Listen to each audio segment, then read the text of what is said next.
Yebo, yebo, yebo, yebo, yebo, yebo, yebo, yebo. Happy Sunday. Happy beautiful Sunday afternoon. Yes, good. I was just watching a video khona manje people are dancing bayashaya emasummer spring. Here's Nomasonto talking about izinto zokufa. Yes, good.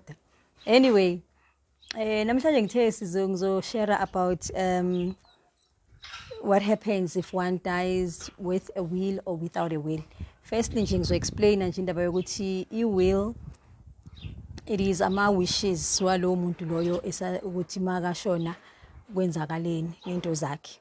And then what we need to know at the same time ukuthi if somebody has a will, let's say what's the year is this? It's 2022. I 2020, and then 2022, then they have a child, then they go and update. Leyaga 2020 is no longer valid. Valid leyaga 2022, meaning the latest signed will it supersedes the other one. Yabon. So meaning e-will needs to be updated every time there's a change in one's life. Either there's a child, getting married, getting divorced, acquiring more assets, whatsoever. So that's how often it needs to be updated. So the one, the latest one or the last one is anyway, yoge the latest one. It becomes the latest one. That is the first thing that I wanted to share. And then which brings me to the next point, Uguchi. It is also important to discuss with our loved ones or make them aware Uguchi there is a will, a corner. We don't need to tell them the details, of what is in there, but it's important to Uguchi gune will and where is it? Because the companies they will know if somebody, the companies that are holding the will, it's not easy for them unless if, let's say, we lack with a bank, and then obviously more shown at the bank system, details, then I think now it's linked to Home Affairs. The minute death registers, then is notify ngapha, then they immediately turn your bank account or the bank account into estate late. Then sekufuneka the documents that are referred to yesterday in order to access those monies. So yeah, that's the thing. So it's important to get sazise abantu ukuthi no, there is one, even if we don't know ukuthi it's in whatsoever.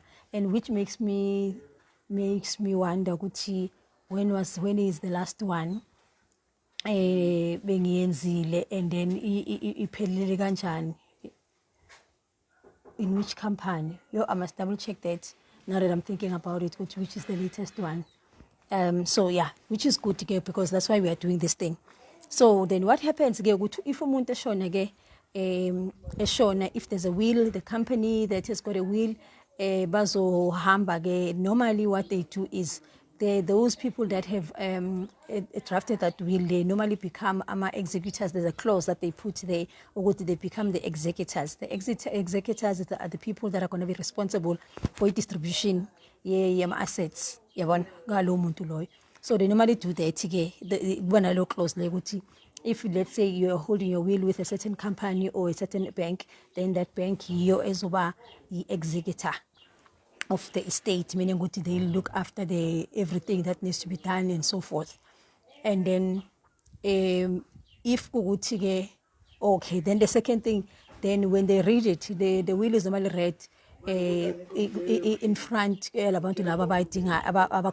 let's say and then those people that are included there, then bayafuna trace, and then they say my fund abafunde bonke bakhona. So akusikho ukuthi umuntu uzozihambela yena ayi-one eceleni ahambe athi hayi iwili eat. No, it will be read on behalf of the late person, and then in front of everybody else that is inside of it. And in the will uyakwazi ukuthi ufake anybody, ungafaka nenja, ungafaka nomuntu ongamazi, ungafaka section not umuntu ongamazi, like you can put in, let's say ushadile, your ex-girlfriend, even malumekazi uyasebenza, hamba ngale, hamba kumama, hamba ubize usihle, hamba ubize usihle, hamba ubize usihle. hey phela umntwana excited bengingekho, so she's excited to see malumekazi. So yeah, then sorry about that, ne? So then what will then happen ukuthi you can add anybody, you can even add an institution, you can put in a helper or anybody for that matter. So umuntu makangifakiwe kowili angeke nize nithi aya simfuno why afakiwe, unless if ukuthi you go and contest it a court in a corner, there's expenses and all of those things. But then that's what happens. Then the person that is going to be distributing, if it's as I explained yesterday, over 250,000 executors, they will make sure that they get everybody and everything else, draft the LNT account, and then they distribute accordingly. But if there isn't one, that is when it is called Gutumuntu has died interstate. Now, a lot of people, a lot of black people, a lot of men especially, they die without a will. Because kunale perception yokuthi will yenzelwa abantu abanemali. Angazi ukuthi vela lonto le. Or people, I don't know what people are scared of. But if in reality ukuthi will, if you are dying without a will, then it means that it's what you call you are dying interstate. Then means ukuthi the state will decide who inherits. And anybody can come and say, mina bengi financially dependent on this person or begang supporter, you know. Sengisho ukuthi abo baby mama, abo mama boyfriend and whatsoever, everybody else who on malicious interest, they can come and abo labo malum labo rakhadi laba bayinhlizezi krom nabo banban, they can come and form part of that estate and say mina bengi supporter. And as long as they can show ukuthi nangu bekangifakela, and other people they will say baboleke nje imali, maybe umuntu bekayibolekile athi yabona bekang maintain. So anybody, if ukuthi umuntu ushona ngena will, and then you are dying interstate, then it means with the state then must decide who gets what and how so, which is a lot of problems that it causes to abantu bagini, especially if they kuzofakwa abantu ukuthi you guys are not even aware ukuthi lo muntu bekaba support and all that. Hence, wena as a person, you need to decide ukuthi how do you want your things to be distributed, what do you want to happen with what, because it's like you are saying your wishes or usungasekho ukuthi akwenziweni, you know. And the only time that will not be done if somebody goes to court and goes and contests it. But if they don't contest your will, your will issue your wishes, so you can claimly say, let's say unabantwana out of wedlock or unabantwana like labantwana abasathwele ekhaya, you can say ukuthi imali yakho whatever that is due to the child ayingene kwi trust, you know, ingene kwi trust anikezwe at this age. And then on a monthly basis asameyintweni ngalendlela, and athathwe ubani if ukuthi let's say you are a woman or uhlala naye. No, mina I don't have a good relationship with the father, asenze the co-parenting right, so umntwana ngicela ukuthi ubani bani kube ekhaya. So you are able to put all those things in a will, you understand. And otherwise if you don't do that, uthola umntwana njengami nje, uthola umntwana okungasiwa la okasithanda. Then what happens is that anything that is due to him, ubaba kalo yamntwana loyana will able decide ubaba kuthathi mina no mntwana ngiyamthatha, and the law will give them the child there because that is the legal guardian. Yabon? So with the biological parent, it becomes the legal guardian, and that legal guardian is suswa, or that guardianship is suswa only if you go and apply for sole custody and things like that and win the case. Then but if that does not happen, that person can come and ahambe because they know there's monies that are involved. Hey, say they want their peace in that, so they'll take the child. Hence, it's important to go and fix your things. Otherwise, you are going to leave your loved one with a headache. So, izinto zibe kahle, zibe right. Do right by yourself. Mina angisho lezi zinto lezi ngithi asenzeni into nathi esothanda ukuthi yenziwe kithi.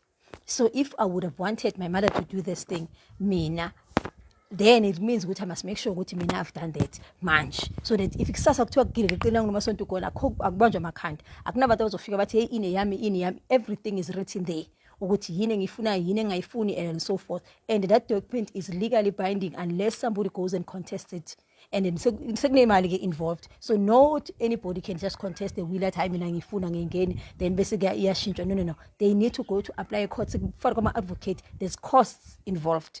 So thina asiyekele lento ukuthi isekelele izinto nje, and then one esiyekelele izinto sithi sizosolve bese kuba yilabazali laba abahamba bahlule ukwenza izinto bona, bahlule ukwenza izinto, and then asithi the parent unama problem, abantwana the children abazwani for an example, and the mother or the parents they love this child more than the other, and then they go and decide ukuthi no masekushonile lawyer kuzokwenzeka akathathe lo ngoba uyo responsible. Kaningi sisho kanjalo akathathe lo ngoba responsible. Guys, uhlukanisa isibeletho sakho phakathi. You just know ukuthi when you do such things you are dividing your own womb, and there's no way ukuthi you can divide your womb and then izinto zisebenze kahle vele. When you do that you are causing friction, bazolwa labantwana baze bagcine babulelene.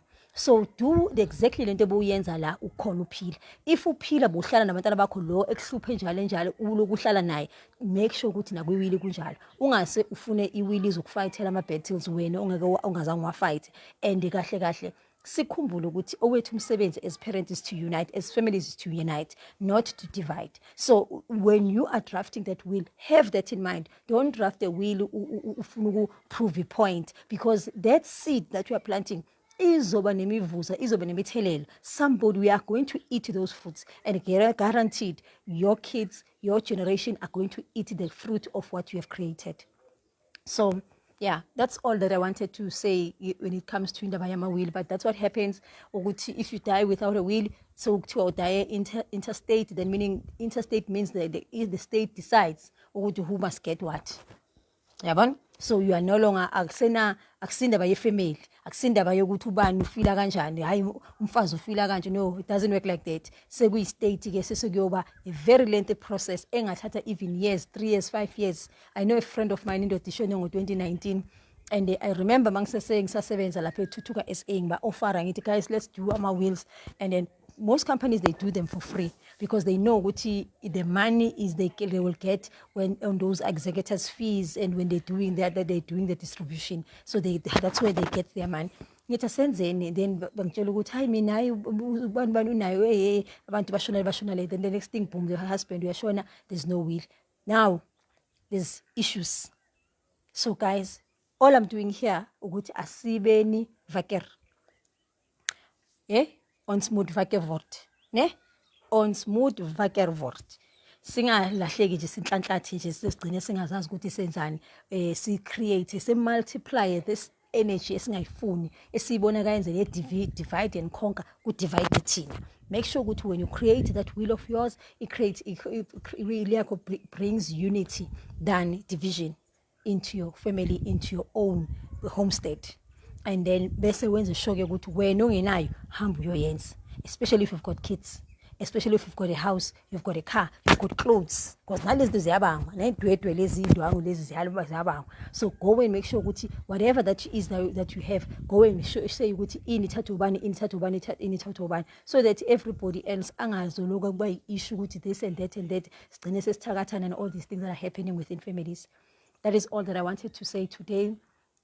Yeah. Then it took us ngifuna ukukhuluma ngalento ye Indigent, yabona, where people are applying, especially our elderly ones, to get discounted rates lapha ku municipality ukuthi lento leyo kusho ukuthi isho ukuthini. So that's what I will talk about tomorrow, but that is it. If you have any questions, please feel free to share questions. If you're not comfortable speaking here on the live, because I don't even see my comments minala, I only see them after. I don't know why that is happening. Or is it because I'm doing this over my phone? I'm not sure, but I'll check them later. If there's any comments, any questions, if you're not comfortable sharing things here, please share them on the site. But most importantly, anything that you can do is also to share what has happened when in your case, so that these things are serious and real. That is it for me. To you, Pandag. Bye-bye.